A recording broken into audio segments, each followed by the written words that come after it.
Welcome in. You are locked on and in the multicast that has its eyes on Texas football. We are a product of the Republic of Football on Dave Campbell's Texas Football Podcast Network, and we are powered by the great people at Grande Equipment. Broadcasting live from the Austin Radio Network headquarters overlooking beautiful downtown Austin, Texas, the 40 acres as well, of course. The EOT is available weekly on YouTube, both on the Dave Campbell's and Horn FM YouTube pages, also on iTunes and Spotify. This is episode 7 of the show that is fast becoming a staple for Longhorn fans who understand that the winning tradition and the pride of the University of Texas will not be entrusted to the timid or the weak. I'm Aaron Hogan, 33 years an Austinite, 24 years a fixture on Morning Drive Radio here in the ATX, currently the co-host of the B&E show on the flagship Longhorn station, the Horn and the Horn FM here in Austin, Texas. He is Mike Craven. Lifelong Austinite, raised inside the Texas football locker room alongside his grandpa, Dr. Craven, formerly the Austin American Statesman and Rivals. He is currently a senior writer at Dave Campbell's Texas Football, covering college football in the great state, and safe to say he's been a traveling man here in the month of April, crisscrossing the great state to cover the great game. Michael, how the heck are you, my friend? Doing pretty good. Glad to be back in Austin. Going to stay in my own bedroom for a week straight. Don't have to go back out of town until Sunday. So got stuck in Lubbock for a couple of days. I was there. I was supposed to come back the night that the weather got pretty bad here in Austin, so I got stuck in Lubbock for a couple of days. But fun. It's always fun in April to go around and get in front of all the head coaches and build a magazine.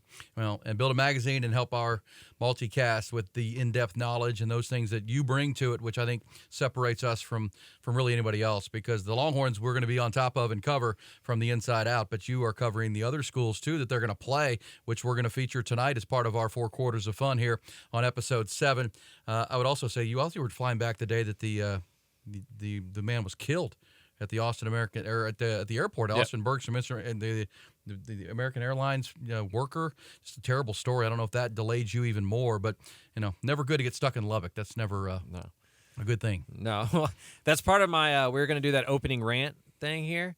Mine is that the Lubbock Airport is the best airport in the state of Texas. No kidding. Because it's so small. Well, hold Nobody's on now, there. We're going to do our opening rant, because right. or our opening take, our opening thoughts, and I'll let you lead into that, because I want to hear about that, because you do know. You're like Up in the Air, the George Clooney movie, but just like Texas. Yeah, right. Texas. Highways and airports are my bag. You and Craig Way could talk for hours and we hours. We you have. have? Good. You and the great Craig Way, the voice of the Longhorns. Hey, listen, our multicast is organized into 4 quarters. Hopefully you've gotten to know that over the first 6 episodes, but here in episode 7, just like a football game, we're going to preview here in a moment, but you've already heard the name. We're pumped to introduce you tonight to 3 new founding partners who have loved what we've done the first 6 episodes. They want to jump on board the EOT train, and that includes our multicast title sponsor, my great friend Wes Murray and Weston Murray and the team at Grande Equipment, Sales and Rentals. They are tremendous. We'll tell you more about them coming up. Thrilled to have them as our title sponsor now moving forward. Big picture. They are great Longhorn fans. Great people, great family, and love the University of Texas. You're going to learn more about Grande Equipment, I promise you. Also, welcome the great people from Hayes City Store and Ice House. Incredible flavors from the On Point Spice Company as well. In addition to our original founding partner, Carlos Carrion, he is the Texas Mortgage Guy online at thetexasmortgageguy.com. So really growing this thing. Excited to have these folks on board, and can't thank them enough for joining what we're doing. And we'll tell you about them more coming up. But Mike, Q1 tonight, quarter 1, we're going to put a bow on Texas spring football. Final analysis, look from what's to come for the Longhorns, including a month off in the month of May. Q2, quarter 2, we're going to jump into the NFL draft. It's draft on Thursday. For the first time in a long time, we're talking about Longhorns in the first round. I mean, gosh, the last Longhorn drafted in the first round on offense was Vince Young. And how long ago was that? Good night, nurse. Wow. But Bijan Robinson, Roshan Johnson, and the rest. Quarters 3 and 4, we're going to have a look at 4 Big 12 teams on the Longhorn schedule here in 2023 and how their spring games went. They had them on Saturday. Texas Tech, Baylor, Oklahoma, and TCU wrapping up the spring. So we'll have a look at them, hear from some insiders from those programs, and take a little bit of a deep dive in our last half hour of the multicast here tonight to keep your friends close, but your enemies closer. Longhorns need to know what they're dealing with in this Big 12 conference this year. Now it's time for your airport take, Mike, because it's our opening take. Spicy Opinions, brought to you by the On Point Spice Company. Here, I got props and everything. My good buddy James Joseph and his team. These things are unbelievable. They're brand new, just like our multicast. They're brand new to the market. And we're going to tell you more about them coming up. The On Point Spice Company, bringing you our spicy takes to start the show outside of our quarter format. But Mike, go ahead and give me the airport. Lubbock is the best airport in Texas. Why? Yeah. Well, there's no layovers there because why would you be laid over in Lubbock, right? So there's only 9 gates, and about 3 of them are open. And so you get 6 gates to yourself to go sit. I was able to go sit for an hour and just be in my own gate and just type, right, with plenty of electric cords. Hopefully people have learned over plugs. 6 episodes. You like isolation. Yeah, well, I enjoy. Yeah, especially when you're right. I'm a writer. It's hard. It's hard to get in and out of that train of thought. So it's small. It's not very crowded. There's not a lot of food options, which I think is the one negative. But if you're going to be stuck somewhere, Lubbock's not a bad place to be because at least you can find. I got out of Lubbock into the Dallas airport, and as soon as it opened, you walk in, it was just like overwhelming. There's just so many people in there. It's such a big place. Yeah, the Lubbock airport's underrated. Underrated. Nice. Yeah. I like this. Yeah. Austin Airport, not bad. Airports in general are. Yeah, Austin Airport's got really good food options. Yes, sir. That part's really nice about the Austin Got airport. live music sometimes. Yeah. Yeah. But Juice Land. everything's overpriced. Is the Lubbock Airport overpriced? Is everything? Oh yeah, you're stuck in there. 6 It's like a times the movie price? theater, right? You can't walk out and go get something else, so you're stuck there. Gotcha. Yes, exactly. Oh man, eat before you go.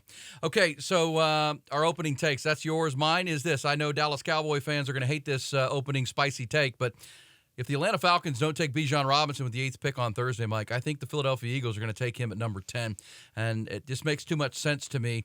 And I look, Cowboy fans do not want to hear this. Last year on Thursday night, round 1 out in Las Vegas, the Eagles kind of changed the game when they traded for A.J. Brown from the Tennessee Titans. But remember, that night they also made a trade with the New Orleans Saints later in that round to come back to get the Saints pick at number 10 this year, because the Saints wanted to come back into the first round to take Chris Olave, the wide receiver from Ohio State, who turned out to be a great player, good pick for them.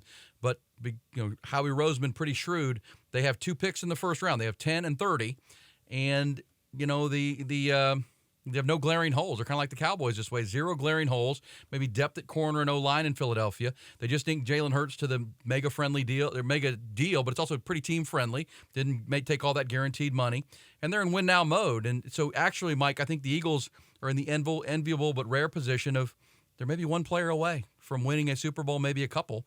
And is that player Bijan Robinson next to Jalen Hurts with Devontae Smith, with A.J. Brown, with Dallas Goedert, a good offensive line, a good defense, and a pass rush? I think if you're Howie Roseman, you're just sitting there thinking, why not? I mean, gosh, we let Miles Sanders walk to Carolina. Why wouldn't you? I mean, we're ready to go. We have our quarterback. He's 24 years old. He's an elite worker and leader. Why not add another great character guy who can take us to a different level? Your thoughts? I am usually on the don't take a running back in the first round train, but Bijan Robinson's not just a running back. He's somebody who can play wide receiver. You can put him in the slot. You can do so many things with him. And when you have Jalen Hurts, that changes the equation as well. To put somebody in the backfield with him and get the RPO going, maybe some option read stuff, and you could get really dangerous there. And if you're the Eagles and you have everything else, then maybe you have the luxury of going running back early, and so that'll be a good thing for him. I think Bijan's going to be excellent, obviously, but it'll be interesting to see what his usage rate is, how much he's used in the passing game and in the running game, because statistically speaking, running backs usually aren't worth the top 10 pick. Yeah, and as there was a great story, ESPN.com last week had the story of in front of Howie Roseman, the general manager and president of the Eagles, asked Bijan, "Why should I pick you? Why should I pick a running back in the first round?" And he said, "I'm not a running back. I'm a game changer. I'm a game changer," was his answer, which is true. To your point, Yep. He's a game changer. He changes everything. Miles Sanders rushed for 1,200 yards in that offense. I think what Bijan could do also in the passing game, opening everything up. Nick Sirianni, the head coach, is an offensive guy, likes to be creative. I hate to say it because the Cowboys are pretty close too, but boy, separator could be Bijan Robinson because they made that trade last April to give them this pick. And again, that's the other part. They have the pick at 10, but they also have the 30th pick in the first round. They could add the depth they need at corner or offensive line there and still get a really quality player. Our opening takes brought to you by the On Point Spice Company, brand new to the show, but going to be here with us. They're a local small business that produces top quality spice blends that are a must in every home. I can promise you this. They have 2 spice blends right now. They're right here.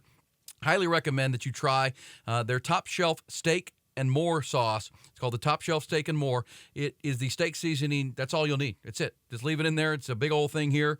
It's this one here. It's all you're going to need. You leave it right there, put the salt and pepper away and everything else. You put it on your fillets, your ribeyes, your sirloins, your T-bones, whatever meat you're going to grill that night or cook or put on the green egg. It's over. You're done. They also have the AR Barbecue Pitmaster Rub, been developed by a grand champion pit boss. It's got 20 years in the making, and now you can add it to your spice rack or outdoor kitchen. Incredible on your briskets, chicken, ribs, pork shoulder, whatever meat you're smoking that weekend. Watching Texas football, get it right there. And now here's a pro tip, too. It turns out that the AR Pitmaster Rub is quite amazing on the rim of your favorite Bloody Mary. If you love Bloody Marys on a Sunday morning, Saturday morning ahead of the Longhorn game, it is. They've already gotten some restaurants and bars going. You're going to love that. So go to onpointspices.com, onpointspices.com. They are tremendous, and we appreciate James and the team jumping on with us. If you like to barbecue, you like to cook, onpointspices.com. That's what you're going to do. First quarter of our Texas Eyes on Texas podcast, multicast all over the place. It's Aaron Hogan and Mike Craven. It's brought to you and powered by Grande Equipment. Let's wrap up Texas spring football, Mike. You were down at the 40 Acres today. You visited. Of all your trips through all the airports and roads and highways and byways and FM, whatever, you were at UT today to wrap up your April and visited with Sark and some players. How did that go? It was good. Talked to Coach Sark for about 20, 30 minutes. Jordan Whittington, who was fun to catch back up with. I was on the recruiting beat and doing high school stuff when he was at Cuero. And he played, we were talking about today, one of the top 5 high school football games I've ever seen in my life when they beat Texarkana Pleasant Grove in the Class 4A state championship, I believe in 2019. I don't know. I'm getting old. They're all running together. But it was fun to catch back up with him. And then Jalen Ford, who's a guy who emerged last year as a real playmaker on that defense, and he's going to be a real leader for that team today. And he kind of talked about getting his voice and kind of learning how to be a leader and maturing into that spot. So that was always that's always kind of fun to hear. Guys kind of the origin stories and how they come about. So yeah, it was a good time. They always treat us pretty well up there. And so one more magazine stopped down. I think that was the last one. I purposely left that one to be the last one so I could get everything done, and I live here, so it's about very 7 easy miles from your house. Yeah, it's not very far at all. Which is perfect. And that's been an ongoing conversation since the spring game wrapped up last weekend. The Longhorns have so much to like. There's so much leadership. There's so much depth. And the leadership coming from guys who could have left, right? Yeah. You're thinking about a Tavondre Sweat on the defensive line, a Christian Jones at right tackle, a Jordan Whittington who could have moved on, coming back. Jalen Ford flirted with the NFL, and now there's talk of him being a first or second round pick next April if he has a good season this year. And even in the defensive backfield, you have the addition of a Jalen Catalon and veteran players who have played a lot of football back there. And, when you have a leader like that, Mike, and you can speak to this, coaches can only go so far. But when you have a peer who's back for his last year, we saw Roshan and Bijan last year, and guys like Moro Ojimo, DeMarvion Overshown, they know this is it for them. They're almost the coaches in that room. They break out into positional groups. They can become the extension of the coach in that room. Jordan Whittington, who's coming back for the right reasons. He's down 15 pounds. He looked great in the spring game. These guys are invaluable to a coach and a coaching staff.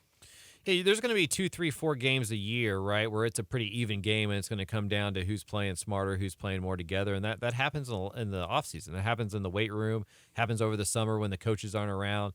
The best Texas teams that I can remember have stories of quarterbacks organizing offseason workouts at 6 a.m. in June and picking up wide receivers to take them to go throw balls. Like, that has to happen organically and in-house. And when a new coaching staff comes in, it's hard for a team to be player-led because you're looking for the coaches for everything new. You don't know what's right. You don't know what's wrong. Entering year 3, there's a group of guys there that know what the deal is. They know what Sark wants. The defensive staff has been together for 3 straight years, all of them together. The offensive coordinator obviously hasn't changed because it's Sark. And so there's cohesion in that locker room that you can feel, and the confidence is obvious. Whether or not that becomes a reality, I don't think anybody knows. But they do know the roster is better than ever, and they do know that they feel like they know what those small steps are that they have to be taken over the next couple of months to set them up for success. And it's a great point, and I feel like the words you said that resonate the most is when the coaches aren't around, right? That's going to happen come summer. The coaches can't always be around. That's where those veteran players will get on a younger player that maybe aren't doing the right things or, not doing things properly because they're talking about technique and fundamentals and doing it the right way all the time because that's what's going to translate in those games you're talking about. When the coaches aren't around, veteran players who have been in the program can step in and step up and correct behaviors Yeah. and, make points. And they're going to be listened to by the younger players because they've earned that right. And that's, something this program, there's so many things this program has missed for a long time and lacked. That is a huge one. There's urgency there. You can tell the guys know that there's something in front of them that can kind of change the perception of what this program is as it goes into new waters. And so if you're all those guys that you just mentioned, this is the last chance to leave a real legacy. And if you're the team that can walk out of the Big 12 with the championship, we still talk about the 95 team that won the last Southwest Conference championship, right? And you can set this program up for real success if you can capitalize on the talent within that locker room. And that potential has to become real. And they know that. And I think there's some pressure there, and that's probably good. Over the next month or so on the Eyes on Texas pod Twitter pages and Instagram, and we'll be putting out some conversations you had with Sark and the players for great content. Let's hear a little bit of this. This is you with Sark today. We're recorded on a Monday to get the 7th episode put in the can. Let's hear a little bit of this audio, you with Sark at the UT facility just this morning. Does it change the way that you coach and that the coaches have to coach? Like maybe you don't have to pull the guys along as much, or maybe you can be tougher on them, or does it kind of change any of that stuff? Well, I think it all depends on what your culture is, right? I mean, in our culture, I think one thing our players will tell you is I'm always honest with them, very transparent, and when they feel a level of consistency from you, then they know there's nothing in the messaging that is about being demeaning, or nothing in the messaging that is just to get a point across. It's actually how I see it. And interestingly enough, like at practice now, sometimes the players will already anticipate where my mind is because they know I'm going to tell them the truth. And when they know that, then they can start to speak it even before I speak about something. And that... I think culture, ultimately, when you drill down deep into it, there has to be a level of consistency of whatever you want your culture to be. Because if you're jumping around and you're all over the place, I don't think anybody then your culture's chaos. And that's not what we're striving for. Maybe that's what other people do, but I don't look for chaos. I don't look for uncertainty. We're trying to give the players a level of footing where they have 2 feet on the ground and they feel comfortable where they're at. They feel comfortable having conversations with people, whether it's a teammate, a coach, a staff member, and they feel comfortable, that we're going to hold them accountable and we're going to try to coach them. We're going to be honest with them.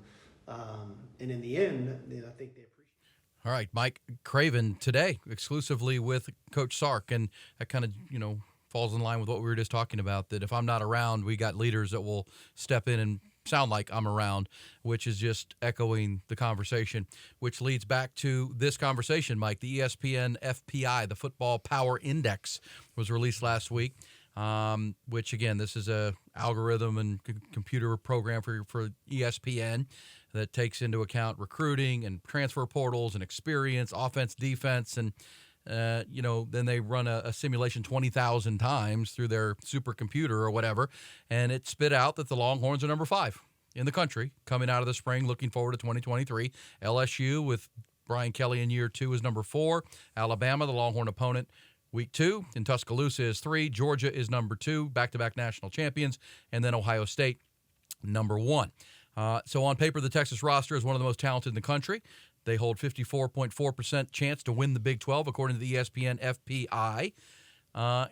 It's interesting to me that the Longhorns are at 5. 3, 2, and 1 all replace quarterbacks. 2 of them replace offensive coordinators, which doesn't mean they can't win, but Ohio State's got to replace C.J. Stroud. They've moved Brian Hartline to offensive coordinator. The wide receivers coach has done a phenomenal job. Georgia is going to replace Stetson Bennett, and Todd Monken moved on to the Baltimore Ravens. And we know that Alabama... Bill O'Brien's back to the NFL with the New England Patriots, and they've hired Tommy Rees from Notre Dame. So those 3 teams have quite a bit of change within continuity of their offense. And Alabama's even changing the defensive coordinator. Bryce Young leaving as well. Bryce Young leaving. Gosh dang. The Heisman Trophy winner, number 1 pick in the draft. That's a lot. LSU is going to bring back Jaden Daniels. They're a great young quarterback. Brian Kelly overachieved in year 1. But you look at that and you say, well, guess 3 of those teams are in the SEC. Ohio State's got to deal with Michigan and maybe Penn State in the Big Ten. Longhorns are at 5. Who's in their way? Why shouldn't they be in this conversation? Seems crazy based on the last 12 or 13 years of this program, but gosh, what's not to like? Yeah, I mean, USC has Utah to deal with. That's a really good team. So And Washington, who the Longhorns saw in the bowl game. right, Washington, good. I mean, even Florida State's catching up with Clemson over in the ACC. So Texas, everything's in front of them. I mean, TCU replacing a quarterback and a lot of players. Kansas State replacing a quarterback and a lot of players like Deuce Vaughn. It's wide open. It's there for the taking. They're going to be favored in 10, probably 11 of the 12 games. And if they go 11-1 with a loss to Alabama and win the Big 12, they're getting in the college football playoff. I mean, we saw it with TCU last year. You can get in there with one loss if you do well in the Big 12. And so for Texas, I think it's one of those deals where the more we talk about this, it's like we need to find out where the holes are. Like, what are the concerns? Because something's going to leak, right? Sure. Like, this isn't a perfect team with that's going to just roll through this and go 12-0 and beat everybody by 12 or 14 points. So what are those potential trouble spots? And for Texas over the last couple of years, it's just been closing games. It's been small margins. It's been the little stuff. I don't know how you judge that until it gets to the season. And over the next couple of months, stuff's going to happen behind the scenes that we're not going to be privy to that's going to dictate those small margins between 8-4 and 11-1, because it really is that small for this team. Agreed. Because they have the talent for it. Well, it was that small last year. I mean, obviously the Alabama game was a 1-point ball game. Yeah. The Texas Tech game was overtime, then could have gone either way. Oklahoma State was a 31-17 lead that you lost. I mean, these were games that you just got to finish. That's 11-1 right there. Yeah, and the two games that were most – I mean, the Alabama game was certainly frustrating, but Bryce Young's Bryce Young, and it's Alabama. The game in Lubbock and the game in Stillwater, you win one of those games that were there for you to win with double-digit leads in the second half. You win one of those, you're playing for the Big 12 title game after beating Baylor. Just if you look at the numbers, they would have been in there ahead of K-State playing TCU, again, in a rematch for the Big 12 title. So, yes, you're right. It's the small margins. And does that come from the leadership? Does that come from the things we've talked about, the culture that Steve Sarkisian just discussed, and then the improved quarterback play, right? That's what your hope is with Quinn Ewers advancing. He looked really good in the spring. And I'll read this. So, credit to our friends at Inside Texas.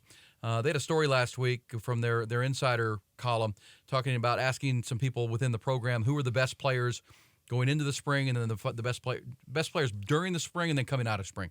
5 best players each way. And according to their insider, the best players after spring coming out, these are the best 5 players in their opinion on the Longhorn team: Kelvin Banks, Tavondre Sweat, Quinn Ewers, Xavier Worthy, Jalen Ford, and then they also mentioned Byron Murphy and JT Sanders. So those are your cornerstone players, right? Those Quinn Ewers in there that's a good thing. X-Man. Byron Murphy, Sark talked about him all spring being unblockable. We talk about Jadavion Sanders potentially being an All-American at tight end. Kelvin Banks is a prodigy at left tackle. Yeah. And then Tavondre Sweat, that's interesting to me that he's come back for this year. He wants to follow in those footsteps of Coburn and Ojimo and put himself on the NFL draft radar for next April. Yeah, I think he sees those guys and the jump that they were able to make, and he knows he's going to get those snaps and can do the same thing. And that dude's a monster. I remember I covered him when he was in Huntsville playing defensive end, weighing like 255 and recording multiple sacks out in East Texas. And now he's added another person since then. Like he's a huge man. So if he locks in, dials in, and gets in better shape and can play that amount of snaps like Coburn did, he's going to be a draftable guy because there's just not many humans that are that big and can move around and do the things that he does. He's an excellent pass rusher as well from the inside. Well, when we say that 5 best players, those are all guys when we get to Big 12 Media Days in a couple of months in July should be voted first team all Big 12, right? Kelvin Banks, first team, Tavondre Sweat, Quinn Ewers, Xavier Worthy. And, Jalen Ford, of course, should be first team. Byron Murphy, JT Sanders. I mean, this is the first time in 15 years that there's this much talent that even the Big 12 media, the national media, is going to notice and say, okay, really good. And we didn't even talk about A.D. Mitchell. Didn't mention some other really good players that are on this team. And that's credit to Sark, this staff, for building this roster, and now it's on them. What Sark did say at the end of spring, they're going to take the month off of May. They're going to be off for May. And then they're going to come back Memorial Day and kick it back into gear. They did one more week of strength training and evaluation of the bodies and where they are, the exit meetings this past week. And then so they're going to be off. They've earned that from January, coming out of the bowl game right on. And they'll be back Memorial Day to crank this thing up. Let me ask you one more thing before we wrap up quarter one. We talked about it last week because the next conversation we're going to have about Texas football come June after Memorial Day is who are the new roster additions. We know there are going to be 12 more freshmen who weren't early enrollees coming in, some really good players, and we'll dive into those names in coming episodes. They're going to have portal transfers. They already added Trill Carter out of Minnesota. What a great name, D'Angelo Carter, but Trill is his cool name. And he got that nickname playing in his state championship game in Leesburg, Georgia. Had 4 sacks in the championship game. They started calling him Trill. And it stuck. And then he went to Minnesota. And, we talked about this with Moro Ojimo. Trill Carter's an interesting name, Mike, because, he undersized tackle, gets to Minnesota. By year 3, he plays 482 snaps and was honorable mention all Big 12 or Big 10 as he grew into his body, got stronger, which you have to do to grow into that position at the defensive tackle, and was a really good player. Well, now he's coming to Texas for 2 more years, and it kind of sounds like that Coburn, Ojimo, Tavondre Sweat. He wants to come play for Bo Davis, put himself on some NFL draft grades. He's not the tallest guy, but he's 305 now. What an addition to an already really, and he'll be here come the summertime as part of those newcomers, come the 12 freshmen, and then him, and then anybody else they get in the portal. If you're a defensive tackle, you're better playing 40 snaps a game than 60. You want to be limited on your reps. You want guys to be able to come in there and spell you out, right? And that's not just the coaches that want that. The players want that because they can be at their best when they're able to rotate in. When you're playing teams like Texas Tech that are running 80 plays a game, you need 4, 5, 6 defensive tackles, and that makes Jalen Ford's job a lot easier, having those dudes up front. And so for Texas's defense, it starts on the interior. It has to. They got 1.5 yards better against the run in 2022 than they were in 2021. They want to continue that and be a good run-stopping defense, force teams to get in the passing game, and then maybe they can make some plays, get some sacks, get some interceptions, that kind of stuff. That's the scheme. That's the goal. And having an interior and middle linebackers that can plug those run games is how that starts. That's right. And so Trill Carter is in to go with that Tavondre Sweat, Alfred Collins, Byron Murphy, Vernon Broughton rotation that you're seeing. And then whatever portal transfers also join will be here come the summertime as well. And then 12 true freshmen, the non-early enrollees. The question I'm going to have with you, Mike, moving forward, is how do they keep Malik Murphy? You're already hearing national conversations. We talked about it last week. I know you did, and we did. Everybody saw it. They can look at it and do the math. You got Arch and Quinn and Malik Murphy looked the part. Their team's starving for quarterback. We're talking about Baylor coming up. They're concerned about Blake Shapen and what they have behind him. There's going to be any number of programs that watch that tape, and all you got to do is go look at Malik Murphy's Twitter follows and look who's all of a sudden following Malik Murphy from, that's an administrator or a coach at what program?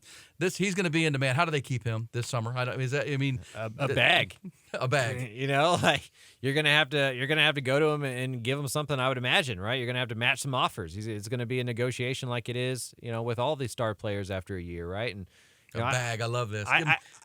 Give him the bag. Right. I mean, that Tom Herman and Drew Lock back in the day? Yeah, if a coach had a really awesome year, he'd be asking for a bag from the school as well, right? So what's the difference for the players? And so you got to leverage your market value. And right now he's as valuable as he's ever been. It's like a stock. You cash in at the highest point. And if you're him, I'm sure you're hearing from places like Auburn, places like Florida, and you're trying to compare offers and see if going somewhere and being a starter is worth losing the development maybe at Texas and which one's which. I think Sark can go, well, you're on a good track here and you're most likely going to play some this year.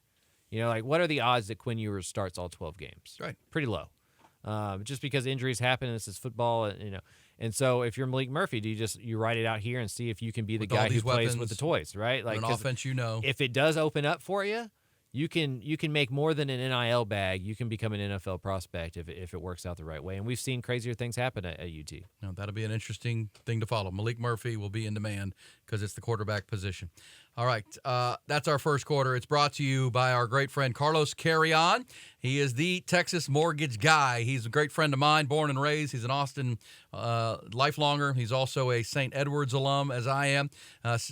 Nearly a decade in the industry, real estate and now mortgages. He's not here just to provide you with a quote. He's here to solve problems, strategize one of the most important financial decisions you'll make in your life, whether it's the first time or many times. He can currently close loans in about 15 days. And here's the thing I know about Carlos. He is a great communicator. It's all about fast response times, making this thing happen for you because it's a high-stress environment for you. He's going to make you feel calm, make this thing happen. All you have to do is call Carlos, 512-769-0552, or just go the easy way. Go to an email. It's carlos@thetexasmortgageguy.com. It's carlos@thetexasmortgageguy.com, or just go to his website. He's right there, too. Everybody's got one, thetexasmortgageguy.com.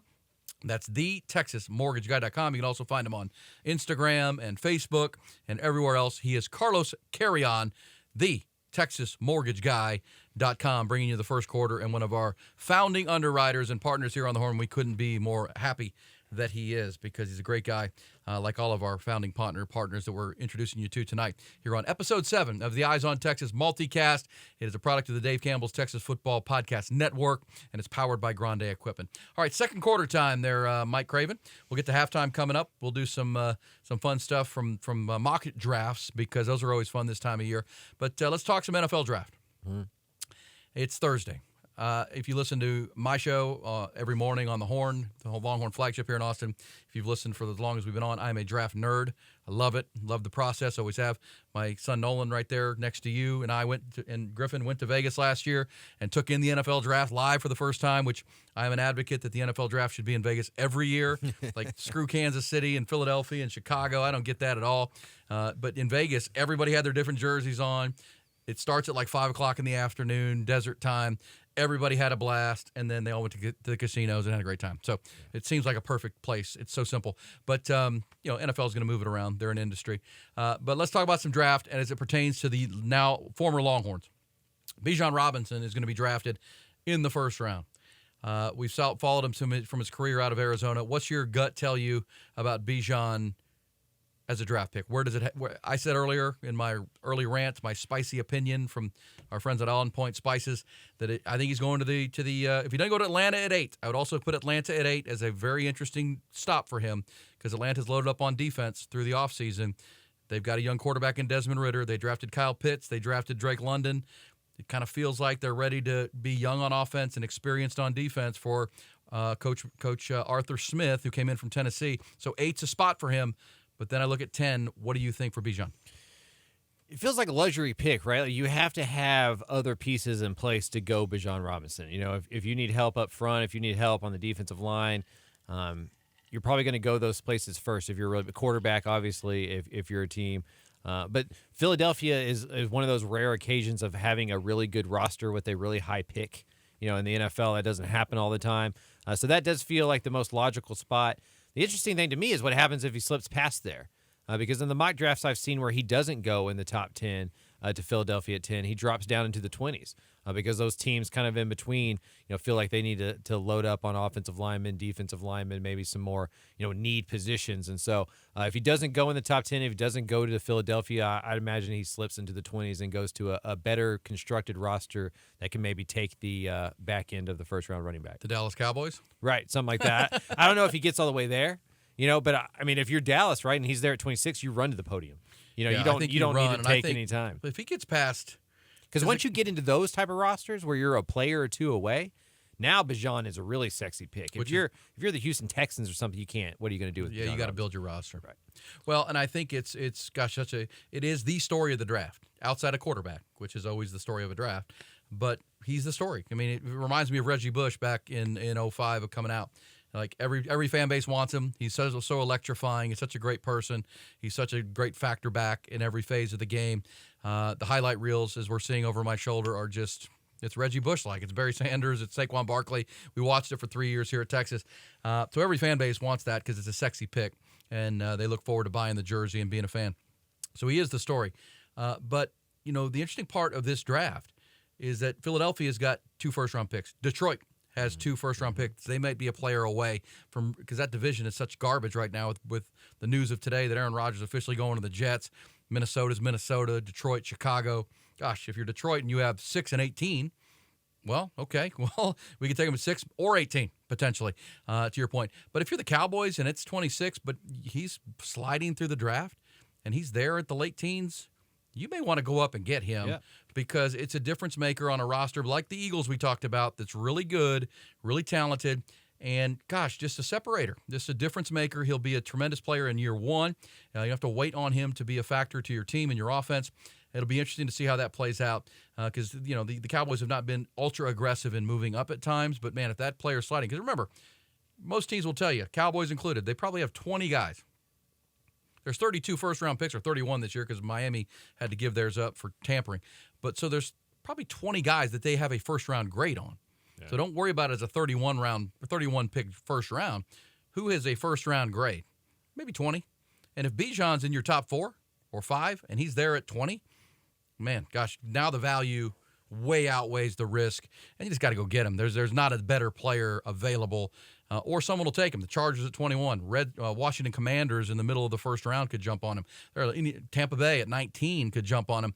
It is going to be fascinating this Thursday night to watch how that plays out. And if you're the Cowboys, we know Dak needs a lot of playmakers around him. He's not a guy that's going to go win a bunch of football games. They're going to need to surround him with a bunch of weapons. And if you're not going to go get a secondary wide receiver for CeeDee Lamb, Bijan Robinson's one of those guys that can fill that hole at running back that you obviously have, and he can be a guy that can be a target out of the backfield. Well, and he fits that. I mean, a lot of cliches in the NFL draft, but best player available. Right. And the positionless football thing's happening, and he suits that perfectly. If you get to that point, just take the best player available. Be done with it. Looking forward to seeing Bijan. He'll be the first Longhorn offensive player drafted in the first round since Vince, which is wild. Incredible. Roschon Johnson. We talked to him on the morning show on the Horn last week. What a delightful person. What a great player. He made official visits. They can do the 30 in-house visits each team, and he went to Philadelphia. He went to San Francisco and Tampa, he said. And I think most people now look at him as a guy that can go in the first 90 picks, first 3 rounds, maybe even ahead of the compensatory picks in the 3rd round. He would also be a guy the Cowboys might look at with their 3rd-round pick. It'd be funny not funny, but, Bijan Robinson may not get picked by the Cowboys because I think they could get more value in the 2nd or 3rd round with Roschon Johnson. And I think that's what makes the running back position so interesting is you have 32 teams and there's probably 32 different philosophies on how you look at that position, its value, and how you would draft it. And with football becoming more fluid and the Kyle Shanahan offense and guys being able to play multiple spots, we'll find out what that value is with Bijan. Rashawn's more of an old school kind of just pound you, old running back, maybe not somebody who can line up in the slot and be a route runner in that kind of way. But he's going to handle the physicalness of the NFL in a way a lot of young running backs can't. I think he's going to be a starter in the league, and I'm not surprised that he's moved into a day 2 draft pick grade. I think his best football's coming. Yeah, absolutely. We talked to some. He's still a baby. We talked to some draft experts who talked about it senior day. Remember, he broke his hand at the senior week, and only got to participate early, and then had to sit out. But they talked about his first day where it was pass protection, where running backs were taking on linebackers, and so many of the running backs were just whiffing and not interested. And Roschon stuck in there and stuck 3 straight oncoming linebackers, stoned them. And every scout and GM marking it down because this guy's going to walk in and be able to play. You're not going to worry about him in pass pro. He's going to play on your special teams units where you need him. And look, what a story it would be if my spicy opinion is right and they take Bijan and the Eagles and the Cowboys were to take Roschon. That would be so cool because Roschon would be a perfect complement for Tony Pollard and a replacement for Zeke Elliott. That would be a story if we come in, and that's the story coming up next weekend in the NFL draft. Bijan in the first round, Roschon first 90 picks. I've seen DeMarvion Overshown, who blew it up at the combine. He was a workout freak, athletic as heck. He big enough, I think, when you look at what you're talking about. Let me see if I get my full metrics here on DeMarvion so I get this correct. But he weighed in. He ran 4.56. He weighed in at 6'2", 231. So big enough, fast enough. He had a broad jump of 10.6, and he's graded as a kind of a 3rd to 4th round pick for DeMarvion Overshown. Positionless football, you just said it. Somebody's going to look at him and say, you know what, he can cover tight ends. He's big, he's fast enough to do that, athletic enough. He can protect the run. He can be kind of a hybrid type player. It's like running back, right, where you have 32 teams and some of them go, well, he could be an edge rusher. He can be a linebacker. He can do so many different things. He's valuable. And other teams go, well, what does he do really, really well? Like, what exactly is he? And so I believe DeMarvion's one of those guys that probably has varying grades based on which team. There's probably 10 teams that see him as a borderline 3rd-round pick. There's probably 10 teams that see him as a 5th-round pick. And there's probably 10 teams that see him as a project guy that maybe you sign to a practice squad and develop that way as well because he hasn't stuck at a position long enough to really know exactly where he's going to fit in the NFL. Tape. I worry about how he handles lead blockers and pullers and guards in the run game physically that way. Can he be a middle linebacker? Does he need to just be a specialty edge guy? What's his role? And we'll find out what that value is. It just takes one team.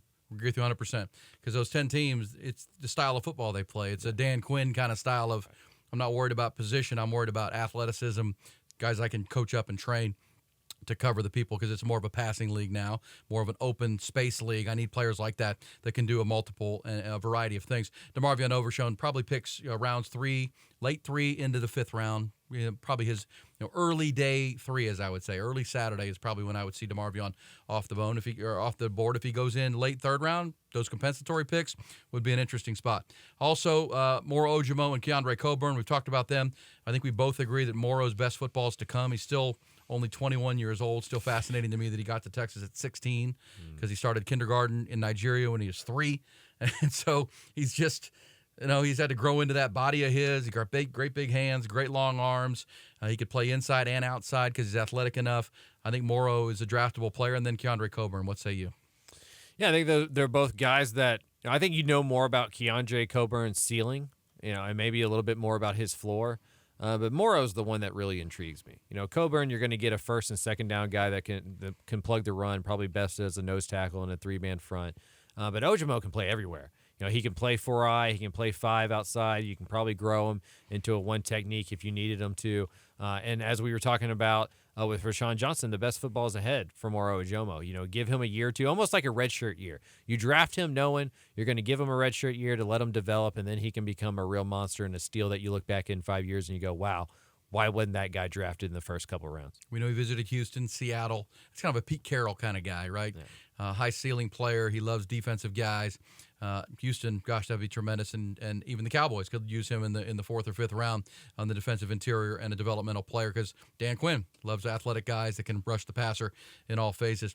All right, so those are the 5 Longhorns likely to be drafted. DeMarvion Overshown, Deshaun Jameson. There could be some other guys who they're probably undrafted free agents when the draft is over, but those are the 5 Longhorns, including Bijan at the top. You put out a story today at Dave Campbell's Texas Football, Mike, which I want to get into real quick to wrap up the second quarter, and that's 25 players with Texas ties who are going to be drafted this weekend. Number 1 on the list is Tyree Wilson from Texas Tech. What a great story. Reports that the Texans, whatever that whole thing is, with C.J. Stroud and a cognitive score, and maybe they're not in love with him, and they may go defense. Tyree Wilson, Texas Tech, big, kind of has that great frame you're looking for at 6'6" and 280 pounds. Sturdy, kind of can see him as a 10-year player in the National Football League. Quick twitch player. You have him number 1. Christian Gonzalez out of Oregon, who played at Oregon, but from the Colony in the Metroplex, a 6'2" corner with long arms, which everybody loves. Maybe you're the first cornerback off the board if it's not the kid from Illinois. Jackson Smith and Jigba is from Rockwall, Texas. Bijan Robinson, of course. Quentin Johnston from TCU. And then how about Drew Sanders from Arkansas, from Denton Ryan? He transferred from Alabama to Arkansas, and he could be drafted in the first 50 picks. Steve Avila from TCU. Marvin Mims, Oklahoma, from Frisco Lone Star. Rasheed Rice, SMU, and then Devin Achane from Texas A&M, Fort Bend Marshall.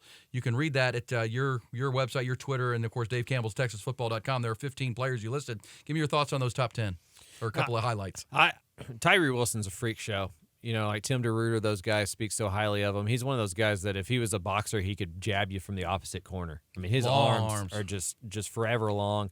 And for people that talk about pass rushing at a high level, if you can get your arms in front of that off, if you can get whoever gets their hands on the other first person first wins most of the time, right? And so he's going to be my arms are longer than yours. You can't reach me. Right, exactly. And he's going to be a guy that's really good off the edge, that can do a lot of stuff, who also is just scratching the surface on his ability. He was at A&M for a couple years, transferred to Texas Tech, really took off in 2022. Christian Gonzalez is one of those boomer bust players that we're either going to look back as a Pro Bowler or maybe we don't hear about again. But just really long, athletic. Didn't get challenged as much. Pac-12 football. Oregon plays a pretty off-man cornerback stuff, so we'll have to see how he handles kind of the more physicality of the NFL. But the thing about Texas is how deep it is. And every year that I put together this list, you realize how much of the in-state talent goes out of state. And if that could ever change, how much, what the powers in this state could be. What do you make of Devin Achane from A&M? I mean, A&M had a rough year, but, man, that guy was an explosive play waiting to happen, whether it was on special teams or out of the backfield, catching the ball or running the ball. He's a track star, super fast. I mean, he kind of feels like an Andy Reid kind of player in Kansas City. What do you know about Achane? Yeah, I mean, was on a Fort Bend Marshall team, that's known for being track guys, right? Like always really good at track. Malik Hornsby, the Texas State quarterback, comes from that same ilk. I think you draft him knowing he can be a third down guy, that can help you on third down, and also in special teams. He can be a punt and kick returner. And anything you can get out of him in the run game is a bonus. And he's undersized, but at A&M, he proved in the SEC he could handle that workload. I mean, they made the whole plane out of Devon Achane at A&M last year, and he played in every single game of the SEC, didn't get hurt. And so he's physical. He plays bigger than he is, and I think he's going to have a solid NFL career. I'm going to say one more, and I want your thoughts on it because you covered him in recruiting and in high school, and that's Jackson Smith and Jigba. Yeah. I think, again, if you go compare Justin Jefferson's metrics at the Combine, measurables, short shuttles, quickness, cuts, everything that you measure where you're uncoverable, size, you could put in Jigba next to Justin Jefferson. It's the same player. Now, we didn't see him play this year because he didn't play, and he's had a hamstring injury, and he never got healthy, and he wasn't able to play for Ohio State in the bowl games in the championship semifinal, which a lot of scouts are going to wonder, man, could you have gotten healthy to help your team in that spot? But Marvin Harrison Jr. became the go-to guy, and Jigba's a scary player. I think he's the best receiver in this class. I remember when Garrett Wilson and Chris Olave were both still at Ohio State, and they both said he's better than us, and they went, 10 and 11 last year in the draft? This guy is special. I think he's a special player. The quickness and the ability to beat man coverage and get himself open. Again, we didn't see him this year, so it's a weird thing. It's kind of like the COVID year with some of these guys. I think Njigba is going to be a star. Yeah, just put on that Utah Rose Bowl tape. 350 yards. It was incredible. And as somebody who watches a lot of high school football, he was Mr. Texas high school football for us at Dave Campbell's. Set a lot of records at Rockwall. The previous staff at Texas, as wide receiver coach, didn't think he was good enough to play at the University of Texas. That's why he didn't get an offer until late, and he ended up out of state. Yeah, 100%. And so Elijah Higgins is about to get drafted from Stanford. He's from Austin. He went to Bowie, and he left for Stanford because that same coach was there, right? Garrett Wilson, that's that same group. I think Jalen Waddle falls into that conversation, 100%. There's a lot of wide receivers that left Texas in those years that, like, Jonte Cook would have been at Ohio State 5 years ago, right? Like that kind of stuff. And so for me, he's special, and he always has been special. And, Garrett Wilson just won AFC or NFL Rookie of the Year, right? Offensive Player of the Year. Jackson's better. He has a higher ceiling. He has more freakish skills. He can do more as a wide receiver. I think the Justin Jefferson comparison is excellent. He's a future Pro Bowler, and it's just like what I was talking about, right? Like if you made an all-star team of Texas, you'd have a lot more national championships in the state than you do. Yeah, and I like Quentin Johnson too, but I think he's a little bit too much of a long strider. Jackson's just so quick. He's inconsistent. Like Smith and Jigba, he doesn't fight the football in the way Quentin Johnson does. Like Quentin Johnson's not a natural pass catcher in that way, right? And so he struggles and fights his hands sometimes. I think he's going to be inconsistent as a receiver at times, but he's another one that has all the physical tools in the world. Looking forward to it. Thursday night's the first round. Friday night in Kansas City, second and third round, and then of course the rest of the draft will be on Saturday. Kansas City, and they're set up a huge stage. Bring it back to Vegas, NFL. Yeah. Come on, take it back to Vegas. Go from Vegas to Kansas Move City. The Super Bowl around. Keep the draft in Vegas. We'd all go every year. Okay, that is your second quarter, and it's time for our halftime segment. It's brought to you by the amazing people and food and experience at Hayes City Store and Ice House in Driftwood, Texas. Travis and Tamara Tyndall have created an absolute destination spot if there ever was one. I'll tell you about them coming up, but Nolan Hogan, our on-site digital producer here, with some thoughts, because I asked you, Nolan, to compile some 7-round mock drafts and where they're looking. If these people who have time on their hands to do 7 rounds of a mock draft, which is they're going to be 8% correct when it's all said and done. I think that's high. They do it. It's probably high, but they do it anyhow. Where are we seeing, according to the preponderance of 7-round mock drafts, where are we seeing the Longhorns? Okay, so I got a few from different sources. So we have Matt Miller from ESPN, Jordan Reed from ESPN, Chris Trapasso at CBS Sports, Chad Reuter from NFL.com, and Ian Cummings from Pro Football Network. Matt Miller says Bijan's going first, obviously. He's going to 21st overall to the LA Chargers. Okay. Then they got Roshan going 90th overall in the 3rd round to the Dallas Cowboys. Ooh. Keandre Coburn in the 4th round, 124th overall to the New York Giants. Moro Ojomo going right down the street at 143 in the 5th round to the New York Jets.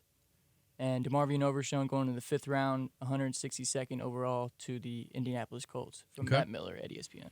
Colts would make sense. I like Matt Miller. He used to be an NFL draft scout. He left and started his own, and now he's working for ESPN. That's a great success story. I really like him a lot. That one makes a lot of sense to me. Give me some more, Nolan. Give me what's kind of the average here. What are we looking at from? We don't need all 5, but how's it all falling? Is there one that really stands out different, or are they pretty similar? One that really stood out to me was Jordan Reed, actually, from ESPN. He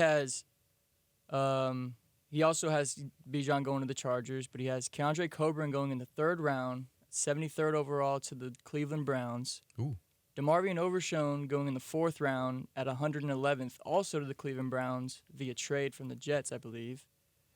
And then Moro Ojomo going 112th, right behind DeMarvion Overshown to the Jets, which is interesting as well to me. All 4th round, Roschon as well, 122 to the Chiefs. Give me the other 3 on where Bijan and Roschon go. Bijan from Chris Trapasso, 8th overall to the Falcons. Chad Reuter also has him 8th overall to the Falcons, and Ian Cummings from Pro Football Network has him going 19th to the Buccaneers. There you go. And again, in Vegas, the odds favorite right now are the Atlanta Falcons. Mm-hmm. Just too good of a player. And again, Arthur Smith is the coach of the Falcons, and he's an interesting guy, right? His father, this is an interesting story. Arthur Smith is the coach of the Atlanta Falcons. He came from Tennessee, where he was Mike Vrabel's offensive coordinator, and came out of nowhere and made Ryan Tannehill. Like, what the heck? Where'd this guy come from? His father was one of the founders of FedEx.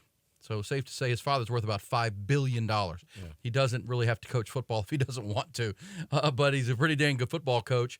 And that would be an because last year they had Cordarrelle Patterson, like a receiver wearing 84, being their leading rusher. He's an interesting offensive mind. I kind of think a guy like that would look at Bijan and go, gosh, the things I could do with that guy. And they have a young quarterback in Desmond Ridder. Really interesting. I mean, Desmond Ridder, 2nd-round pick last year out of Cincinnati, 4-year starter, a lot of experience, but kind of like Dak Prescott, a quarterback like that needs a lot of weapons, needs a lot of help. He's not going to carry you like a Patrick Mahomes or a Josh Allen or Joe Burrow. That would be an interesting spot, but as I said earlier, probably Philadelphia in my head if Atlanta doesn't take him. Okay, halftime brought to you by Hayes City Store and Ice House, the home for the best Scratch Texas comfort food. You can sit inside or under the canopy of oak trees on the patio as I do, or like I do, sit on the outdoor covered ice house and sports bar and watch your favorite games. Hayes City Store is open every day for lunch and dinner. Dining room is tremendous, but man, sit in that ice house or sit outside on a picnic table under an oak tree on a beautiful day here in the spring. It's becoming famous statewide for their Scratch Texas comfort food, including wood-fried pizzas, house-ground burgers. The chicken fried steak is to die for and bigger than your plate. Not to mention the truck stop enchiladas, a full bar with over 53 beers on tap. They're off FM 150, and they're right between Kyle, Wimberley, and Driftwood, right in that little point. Hayes City Store and Ice House, mouth-watering menu available at Hayes City Store Texas or TX.com. That's Hayes City Store TX.com. Check out the menu. Also, please have a look at Travis and Tamara's new upscale spot, a charming spot in downtown Buda, Texas. It's called the Taste on Main. Steaks, seafood, oysters, and more, and a wonderful new outdoor patio. So Hayes City Store and Ice House, and then Taste on Main. Great partners of ours here on the Eyes on Texas multicast, a product of the Dave Campbell's Texas Football Podcast Network, and powered by Grande Equipment. All right, final 2 quarters tonight, Mike. We're going to go pretty quick, but we're trying to get through some 4 opponents on the Longhorns schedule in 2023 who played their spring games and wrapped up their spring just this past weekend on Saturday. And in our 3rd quarter, we'll start it with Oklahoma. You ready for that? Yep. Now, this is a team you haven't visited. Yep. We're going to get to teams you have visited, including Lubbock and TCU and Baylor. Don't have to leave the great state. So yeah, but nice. So because you weren't able to get there, we did talk on the B&E show this morning on the Horn to an OU insider from Oklahoma City radio named Tyler McComas. He was on with us this morning, and some interesting thoughts from Tyler. First thing we asked him, what's the overall impression from Brett Venables? Brett Venables, year 1, they went 6-7. Yep. The floor fell out from under him. All the cocky Oklahoma fans thought when Lincoln Riley left and took a lot of his coaches. They were going to get better. Yeah. Oh, we're fine. Yeah, we're good. We're just going to get tougher. Lincoln was overrated and all of this. Caleb Williams, no big deal. We'll be fine. Mm-hmm. We have Dylan Gabriel. They went 6-7. Their defense was atrocious. Brett Venables finds out what it's like to replace, and take over a big-time program when a lot of talent's gone. But here was just an overview from Tyler on the defense that they think should be improved, especially in the back end, not so sure up front. The front line of the linebackers, there's just not a lot of depth there. And then when he talked about his defensive line, edge rushers, interior guys, okay, we got some work to do there. That's what showed up in the spring game. That's kind of what showed up all spring long. The secondary, the safeties and corners, they're going to be good, guys. Billy Bowman's back. They got Reggie Pearson, the transfer from Tech. He had a really good spring game on Saturday. And then Peyton Bowen, even with all the drama that happened last signing day with him, the 5-star at a Denton Geyer, he had an interception. He looks the part. So at corner and safety, they're going to be good. Backer, as long as they stay healthy, they'll be fine. The biggest question mark of this team, guys, is the defensive line. Are they going to be able to get consistent pressure? Are they going to be able to stop the run? Will teams with good offensive lines, maybe like Texas, will they be able to get a push against that? I mean, there's offensive and defensive line were the two question marks going into the spring, and to me, they're the two question marks coming out of the spring as well. It's not great. All right, Mike Craven. That sounds like a Texas team that we remember not from long ago. You know Peyton Bowen from covering him in recruiting, big-time 5-star player. We'll hear them talking about Jackson Arnold coming up, the hotshot quarterback. But, you know, I read a bunch from the Oklahoma fans and then some media, and they talked about the pass rush was good. But you still got to be able to stuff some people up front, and that's not a good that's an insider talking about back end good, fast, athletic, but not much in the meat and potatoes. This isn't your uncle's Big 12. You know, this isn't an air raid, spread it out, win 65-55 league anymore. You know, Kansas State won it last year with the smash you in the mouth offense and defense. Baylor won it the year before with the smash you in your mouth, you know, offense and defense. And so you need to be good up front. It's not just an SEC play. It's not just a Big Ten thing. You need to be good up front. That did sound a lot like the way you would talk about a Texas team over the last 12 years. A lot of talent on the outside, a really good 7-on-7 team, but maybe not the bodies in the trenches to bully people when you need to. That's what we like about Texas, right? The improved offensive line, the big humans up front, Kelvin Banks anchoring a line. It's got depth, and then the defensive line the same. As we've talked about, Oklahoma not quite there yet. And we know even when Lincoln Riley was there lighting up the scoreboard, they didn't play a lot of defense. And now Brett Venables, a defensive guy, struggling up front with a quarterback. Nolan, let's go straight to the brewing quarterback controversy. I thought this was phenomenal because I led into this question with, okay, obviously Dylan Gabriel is the starting quarterback. He was probably, when healthy, the best quarterback in the Big 12 last year. Put up huge numbers. Was tremendous coming in from Central Florida, running an offense he was familiar with. But our man Tyler McComas from the ref up there in Oklahoma City says not so fast. The fans want the freshman. We've heard this in Austin quite a bit as well. We have an experienced 22, 23 to be year old quarterback, but we want the hotshot 5-star. Be this year. Yeah, I mean, people are just spoiled here, you know? I mean, they honored Kyler Murray on Saturday, Heisman Trophy winner. Baker Mayfield came before him. Jalen Hurts came after him, who finished second in the Heisman. There's just people have gotten used to having the best quarterback in the country, and Dylan Gabriel's a nice player. He's not that. So really kind of the first time that you don't have that, people all of a sudden think that Dylan Gabriel sucks and he's no good, and Jackson Arnold should be the starter from day one. And, hey, maybe Jackson Arnold takes over at some point this year, but yeah, like I think you could have a take that Dylan Gabriel is the best returning quarterback in the Big 12 this year. Maybe Jalen Daniels at KU would have a better claim, but Dylan Gabriel's in that conversation. But that's the thing. Half the people here think that he should be the starter. You can't start a true freshman. The other half want Jackson Arnold to start as soon as possible. That does sound like Austin over the last 10 years, Mike. I mean, I've been doing morning radio, but the fans aren't going to pick the quarterback. I think Brett Venables sleeps pretty well at night knowing that they have a 22-year-old quarterback who can play. A lot of cooks show up to the kitchen when you lose a little bit. Yeah. You know, when you're winning 10 games every year, you know, you can kind of sit back and trust the coach to do what he's doing. As soon as you go 6 and 7, all of a sudden you have an opinion, and everybody is second guessing everybody, and maybe that creates some issues there in Oklahoma. Jackson Arnold's a really good quarterback. He's an excellent quarterback. Maybe the best quarterback out of this last class in a lot of people's eyes. But it's hard as a true freshman to come in there and deal with all that you have to deal with. I'd imagine he plays some snaps because, as we were talking about with Quinn Ewers and Malik Murphy, just you don't go through the season with a healthy quarterback anymore. 10 out of the 12 FBS teams in the state last year started to back up for at least 3 games. And so you're going to play your backup quarterback quite a bit. But it's too much to put on a guy to expect him to be starter. I think it's better for him if he comes in midway through the year, maybe if they lose a game or two early, and then takes over from there. Well, I mean, Texas beat Oklahoma 49-0 last year. We know that. But Dylan Gabriel not playing was big because they didn't have a backup quarterback. It was disastrous. And it would have – I don't think Oklahoma would have won the game, but would have been a more competitive football game if Dylan had played. I think he'll end up being the quarterback. How good was Jackson Arnold in high school? I mean, big time player? Oh yeah, no, played state championships multiple times against this Westlake team, right? And those were about the only defenses that could shut them down. And when he was a freshman, he got inserted into a state championship game after an injury and took a pounding, took an absolute beating as a freshman against that Westlake defense. And that could have derailed a lot of kids, right? I mean, you're 14, 15 years old. That happens to you on, TV, right? That gets played on Fox Sports Southwest or whatever the version of Fox Sports It's South. 15. Ballot. Yeah, right. Can't drive yet. And then comes back and leads them to a state championship game again and is a 6A player of the year and Elite 11 finalist and all that kind of stuff. So an absolute excellent quarterback. You just never know until those guys get into the real, live fire how good they're going to be at the college level, though. Also looking at opponents on the Longhorn schedule in 2023 who wrapped up spring this past weekend. Baylor Bears, they wrapped up their spring.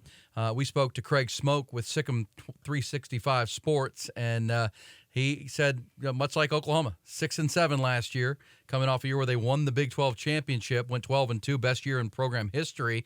But much like we just heard from Tyler McComas at Norman, quarterback issues linger. Quarterback issues lingering. Here's Craig Smoke from Sikkim 365 Sports talking about the Blake Shapen and who's next situation in Waco, Texas.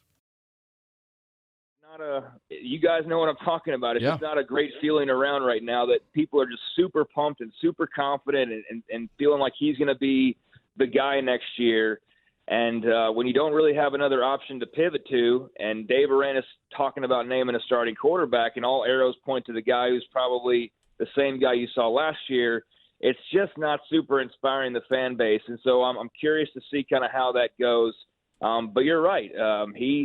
He had his opportunity last year. He didn't take full advantage of it, and I don't know what all can change enough to really flip that too much and change too much from what we've already seen. So that's definitely something to keep an eye on and something that a few people are a bit worried about, to say the least. All right, so that's Blake Shapen, and you said in a previous Eyes on Texas multicast that, maybe it might have been you. We talked to so many people, but was it you that talked about the allowing Gary Bohannon to leave? The Brett Venable, Dave Aranda being a nice guy and letting Gary Bohannon, who was so good for them in that 12-2 year until Blake Shapen took over at the end of the year, just transfer, was like, no, you need to go, find your spot. Well, a lot of people in Waco, including you, think that maybe Shapen got a little comfortable thinking there was no one behind him now, and I think they're still dealing with that. Baylor lost so many leaders from that 2021 team that won 12 games. Jalen Petrie, Terrell Bernard, J.T. Woods, Gary Bohannon transferred out, R.J. Smead, Abram Smith. And Aranda was reluctant to go into the transfer portal and replace those guys with guys he didn't recruit to Baylor. He wanted to do it the old-fashioned way, trust the guys he had on campus and let them kind of roll into it. And it cost them. They go 6-7. So they added 11 transfers, including Sawyer Robinson, quarterback from Mississippi State. I'd imagine that number grows close to 15 to help fulfill that roster. And so we'll see if that pushes Blake a little bit at the quarterback position. He undoubtedly needs to play better. But I think the story at Baylor is also what's around him, right? Like as a quarterback, you can only throw it to guys if they're open, and they don't have a lot of outside weapons. Maybe that's gotten a little bit better in this offseason. But until the wide receivers get better, it's going to be harder for the quarterback to get better as well.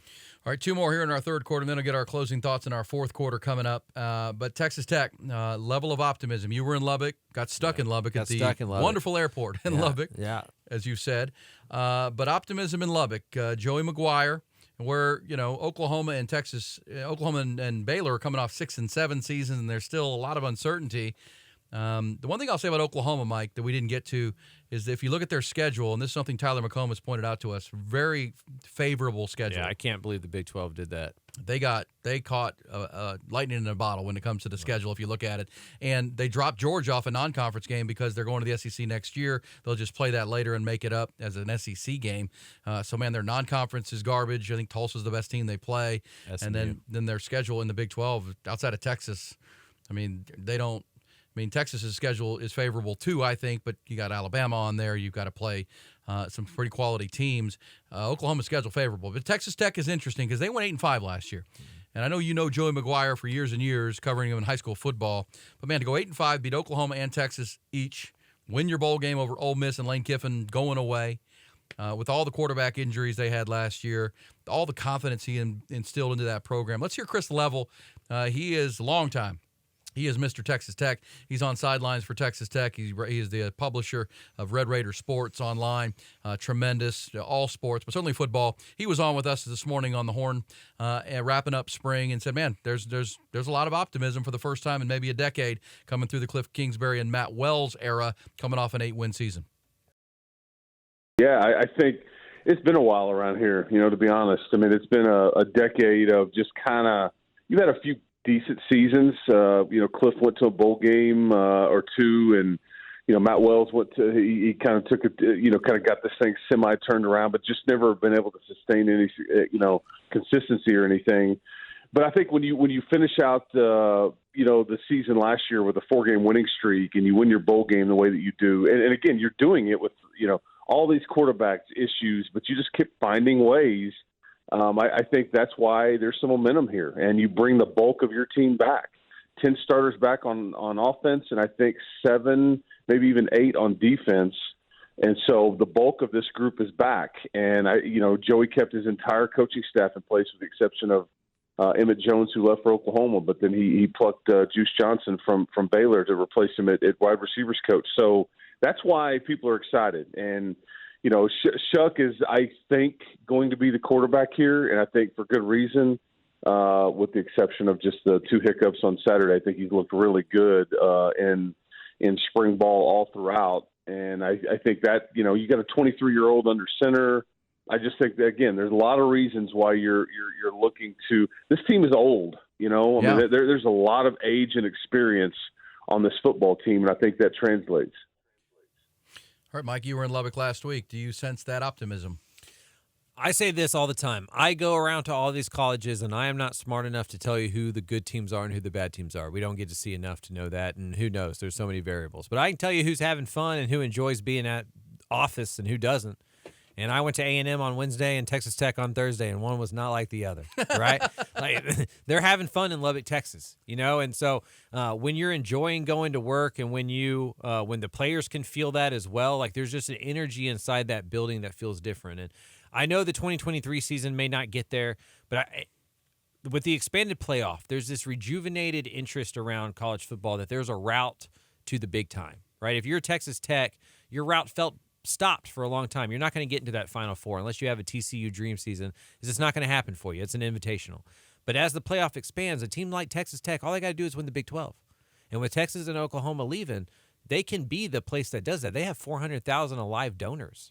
They're competing against private schools in Oklahoma State and some, American conference teams that are coming in. And so with the NIL, with Joey McGuire and the energy out there in West Texas, they feel like they're poised to become a team that can be, almost like this is going to sound pejorative, and I don't mean it that way, but almost like a Gonzaga, right? Like a mid-major team that can always get to the dance and see if they can spoil the party. Awesome. I love that. That's great stuff. And, yeah, I mean, the 400 living donors, a lot of oil money there, a lot of oil field money, cattle money. West Texas is pretty barren. It's a large place. Because a lot of programs are counting on 5 to 10 guys to do NIL stuff. Right? Like Texas Tech can do like the Bernie Sanders, everybody give $5 and we can have $2.5 million to spread across the team. And the Matador Club already does that, where everybody on Texas Tech's roster makes at least $25,000 a year. And so they're a power that way. They can become a real power in the Big 12 as it opens up in the new world of the Big 12. Maybe different, but like Phil Knight at Oregon, right? You got the mega donor, but they've got mega West Texas and all the oil cash, and Texas and Oklahoma leaves a big void in the Big 12. Because who's the favorite in the Big 12 when Texas and Oklahoma leave? Right, and who becomes the power? Right. It's wide open. I think our next conversation, our final conversation in our third quarter to wrap it up about our looks at schools that wrapped up their spring this weekend, TCU with a great fan base and great facilities in Fort Worth. And by the way, I should say Texas Tech is doing a massive upgrade at Jones AT&T Stadium. I think you saw that. They're going big time with their facilities. TCU is already there, and they have Sonny Dykes, and they played for the national championship last year. But as we've talked about previously, they replace the best player at every position on their team, including the Heisman Trophy runner-up Max Duggan, Kendra Miller at running back, Quentin Johnson, who we talked about in our draft conversation. LaDainian Tomlinson's nephew at corner. Who's the linebacker? D. Winters. D. Winters at linebacker was a stud. I mean, these are really, really good players. Dylan Horton at defensive end, one of the best defensive ends in the Big 12. Yeah, this is a challenge for Sonny Dykes. But Chandler Morris is back at quarterback, so, who's going to doubt what Sonny can do? Yeah, and Sonny's always been a portal guy. I mean, you look back even at Arizona when he was bringing Nick Foles in, he's always leveraged that. At SMU, he kind of leveraged that as like, hey, you didn't enjoy your first stop, well, come back to DFW, and there's a lot of talent in that area that he can poach. So he's brought in JoJo Earl, Tommy Brockemeyer, Trey Sanders, running back from Alabama, right? Like Dylan Wright just committed there, Minnesota transfer that started his career at A&M. So talent's not going to be a problem there. If you take away Texas, you take away Oklahoma. TCU is arguably the third most talented team in the Big 12 still, even with all the people that they've lost. The question is just leadership, right? Like, it's not all about talent. This isn't a video game. There's got to be culture. There's got to be some leaders inside that locker room. And the way Baylor experienced that leadership loss after 2021, TCU is going to experience that as well. And Baylor dropped down to a 6-win team. TCU is going to take a step back. The question becomes how big of a step back. If they can be at around 8 or 9 wins, I think that feels like a successful season. Anything less than that, maybe there's some chatter of, well, can Sonny do it with his guys? Looking forward to it. Great stuff right there, wrapping up spring. Last week it was all about Texas. This week some teams the Longhorns have on their schedule, including the Sooners and the Horned Frogs, Bears, and Red Raiders. That's going to take us to our fourth quarter. And I do want to thank Nolan, if we can scroll through these, all of our new founding. We've announced 3 new founding underwriters and partners for us here on the Eyes on Texas multicast. Carlos Carrion, the Texas Mortgage Guy, was our original. We've also added our great friends at the On Point Spice Company with their top shelf and their AR barbecue master rubs. This is for your briskets ahead of time and all your poultry before you smoke it. This is for everything. This is the last steak spice you'll need, I promise you. Also want to thank our friends at Hayes City Store and Ice House, the destination location, if there ever was one, in Driftwood, Texas. Get on out there and you're going to love it, I promise you. Also Taste on Main, their new restaurant in downtown Buda. Appreciate them jumping on with us as well. And, of course, our new title sponsor, the great people at Grande Equipment. They're our title sponsor moving forward. My great friend Wes Murray. This is a group that started in Dripping Springs. They moved to Buda. Local people, great people, and now they've moved to New Braunfels because they just need more space, and they're growing like crazy. Grande Equipment, as Wes always tells me, is a local company, but they play in the big leagues. They're small and nimble, but they can compete with anybody for any rental you need for equipment, heavy equipment for a big project, small project, doesn't matter. Grande also now has a renewable energy sector, supporting the solar energy projects all over the country. And they just moved down to New Braunfels for more space. They are tremendous people. If you got a lease, a ranch, a project you need, they're going to have the equipment that you have to have, whether it be rollers or compactors, dozers, wheel loaders, excavators, doesn't matter. They've got it. They'll get it to you on site, job site ready and ready to go. They know that project needs to be there. They're in the relationship business at Grande. That's why they want to be with us on the Eyes on Texas multicast. They've been doing it 31 years with industry leadership behind them. They're tremendous. Find them at grandeequipment.com. You see the phone number right there on the screen. These are great people. They're our title sponsor. You're going to hear a lot about Grande Equipment moving forward. They are phenomenal. I would also say, as an independent dealer, a lot of folks are tied into one brand name. Being independent, this is where they're nimble. They can get you a Caterpillar, they can get you John Deere, Volvo, Bomag, Dynapack, Komatsu. It doesn't matter. They're going to get it to you, job site ready and ready to go. Fair market value all the time. They're your partner in any project you have at grandeequipment.com. Thank you to Wes Weston and the whole team there at Grande Equipment. All right, Mike, fourth quarter. Let's wrap this thing up. My final thought on all of this from spring practice, to put a bow on spring practice for me. And it's something that we've started trumpeting on the morning show on the Horn flagship at thehornfm.com or hornfm.com, is for me, for Texas football, this is the all gas, no excuses year. As Sark came in with all gas, no breaks, there have been some breaks. There have been some breaks on the team. They lost 7 games year one. They lost 5 games last year. We've talked about the close losses.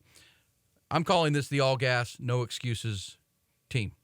I don't see an excuse. I don't see a built-in reason why they shouldn't win the Big 12 championship. I'm of the opinion on this late April recording that if they don't win the Big 12, it's a disappointing season. I mean, I've been doing this long enough to know that's a lot to say because I know a lot goes into it. A lot of variables go into a season. But with the schedule they have, they can lose to Alabama and still win the Big 12 championship. That doesn't play into the conversation, but I think the Alabama game is winnable. Their O-line, their quarterbacks, their weapons, offensive-minded head coach who's been labeled a guru, and we've seen some of that. Improving defense with starters added through the portal. Excellent freshman class can contribute to even a better defense this year. Schedule is favorable. I watched the Alabama spring game on Saturday, Mike, and they've got issues at quarterback. They got a brand-new offensive coordinator in Tommy Rees. They've got a new defensive coordinator. It is Nick Saban, so you expect them to reload. But even that game, could be winnable with the experience and continuity like the Longhorns have. So, Mike, I say all gas, no excuses. Anything less than a Big 12 championship will be a disappointment. Do you agree or disagree? Yeah, I agree. I think I'm at the point where like I just need to see it. Like all the chess pieces are there, right? Like they don't lack anything to do all the stuff you talked about. They can go into Tuscaloosa and win that game. I mean, they were 1 point away from beating an Alabama team that was probably better last year than they're going to be this year. And you would think Texas is the opposite, right? Where they're going to be better this year than they were last year. And so that's obviously a winnable game. Every game in the Big 12 should be winnable. But when are they not? Right? Like when isn't the Big 12 right there for the taking? When isn't Texas, 1A or 1B when it comes to predictions on who's going to win the Big 12? So for me, this program has to prove that it can be consistent week in and week out. We saw in year one under Sark, they blew a lot of second half leads and ruined that season to have 5 wins. In year two, on the road, gave them some issues where they played a strong first half and then all of a sudden things went a wire second half. And so for me about Texas is like we know what they're about, right? We know the talent's there. We know the experience is there. Is the maturity there? Has this program really become one that's hungry enough to show up week in and week out? If they can do that and play with a chip on their shoulder, they're going to win the Big 12 because they are the best team. Well, I agree with you 100%, and that's going to be the next phase. Sark has talked about summer. You say it all you want. You were down there today talking to the team, the facility. There's confidence. They believe they're a player-led team. We talked to Roshan Johnson last week on our show and Bijan. They feel like they've handed the baton to these, the Jordan Whittingtons and Tavondre Sweat and Christian Jones and Kelvin Banks and Quinn Ewers and all this, Jalen Ford and all these guys.